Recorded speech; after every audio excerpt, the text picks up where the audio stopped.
Nabulabog ang mga tenant ng isang condominium sa barangay Milagrosa sa Quezon City nang magkasunog doon kanina madaling araw. May unang balita live si James Agustin. James, anong sanhi na sunog?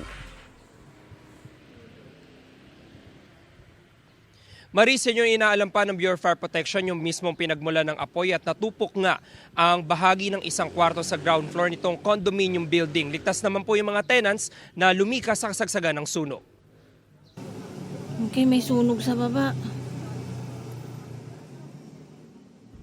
Nabulabog ang mga residente ng isang condominium building sa barangay Milagrosa, Quezon City matapos sumiklab ang sunog pasado 1:00 ng madaling araw kanina. Mabilis na itinaas ng Bureau of Fire Protection ng ikalawang alarma. Halos 50 fire truck ang rumisponde sa lugar. Sa kapal ng usok na nagmumula sa ground floor kung saan nakapark ang ilang sasakyan, kinailangan gumamit ng breathing apparatus ng mga bombero. Ayon sa barangay tanod na nakatalaga sa lugar, nakarinig siya ng mga pagputok. Noong unang putok, pumasok ako, sa dulo nag-umpisa eh. Pagsabog, pangalawa na nung magano ko, kasi noong unang putok, narinig pangalawa, dalawa, natakot na ako. Tumakbo ko, sunod-sunod na, parang New Year eh, ang lalakas. Tapos, ayan na, usok na. May kumikislap usok. Nagsilika sa mga residente palabas ng gusali. Nagulat na lang daw sila nang mawalan ng supply ng kuryente. Ang iba galing pa sa ikalimang palapag. Binuksan ko yung pinto namin kasi naririnig ko malakas yung mga katok. Tapos namatay yung aircon namin. Tapos nung sinilip ko, andun yung security guard, pinabababa na kami. May nakirinig ako siren, so parang doon ako nagkaroon ng hunch na, so there's something emergency. So lumabas po kami with the flashlight, just kung ano na lang po yung dala namin, just the keys, the wallets, wala na po kaming dinalang anything. Si Ann unang iniligtas ang 2 fur babies na sina Tilly at Lily. Paglabas daw nila may naamoy-an niya siyang parang nasusunog na kuryente. From second floor, baba kami sa may basement parking, pero mas makapal pala yung usok. So dumaan kami sa main na fire exit, sir. Di bali na yung ibang cash namin maiwan, wag lang yung fur babies namin, dapat kasama sila.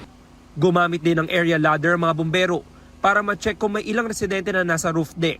Naibaba naman natin lahat na tenant dito, consisting of 4 families, 10 yung adult, 2 doon ay senior, tapos isang 1-year-old na bata. Mayroon din tayo nailigtas na 5 alagang pusa. So all in all, safe naman yung mga occupants ng building. Ayon sa BFP, nasunog ang bahagi ng isang kwarto sa ground floor. Wala namang nadamay na condo unit sa ibang palapag. Under investigation pa yung ating origin at yung cause ng fire. Nagmula ito dito sa baba, kaya yung usok talaga is going up.